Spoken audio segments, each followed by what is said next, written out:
ঈদ উল আজহার নামাজ পড়ার নিয়ম। পবিত্র ঈদ উল আজহা মুসলিম উম্মাহর অন্যতম বড় ধর্মীয় উৎসব। প্রতি বছর জিলহজ মাসের 10 তারিখে এই ঈদ উদযাপিত হয়।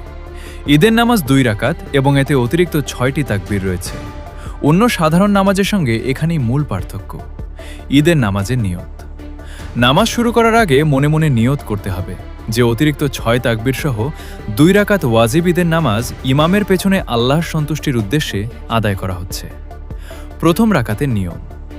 ইমামের সঙ্গে তাকবীরে তাহরিমা বলে হাত বাঁধতে হবে, এরপর ছানা পড়তে হবে, তারপর অতিরিক্ত 3 তাকবীর দিতে হবে। প্রথম 2 তাকবীরে হাত কান পর্যন্ত উঠিয়ে ছেড়ে দিতে হবে। তৃতীয় তাকবীরের পর হাত বেঁধে নিতে হবে। এরপর ইমাম সূরা ফাতিহা ও অন্য সূরা তিলাওয়াত করবেন। তারপর রুকু ও সেজদার মাধ্যমে প্রথম রাকাত সম্পন্ন হবে। দ্বিতীয় রাকাতের নিয়ম।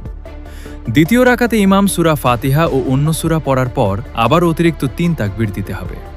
এখানেও প্রথম 2 তাকবীরে হাত ছেড়ে দিতে হবে এবং তৃতীয় তাকবীরের পর হাত বেঁধে নিতে হবে। এরপর রুকুতে যেতে হবে এবং বাকি নামাজ স্বাভাবিক নিয়মে শেষ করতে হবে। নামাজ শেষে যা করবেন। সালাম ফেরানোর পর মুসল্লিরা তাকবীর পাঠ করবেন।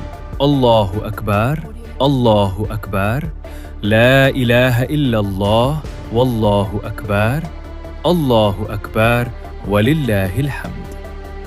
এরপর ইমাম 2টি খুতবা প্রদান করবেন। ইসলামী বিধান অনুযায়ী খুতবা মনোযোগ দিয়ে শোনা গুরুত্বপূর্ণ।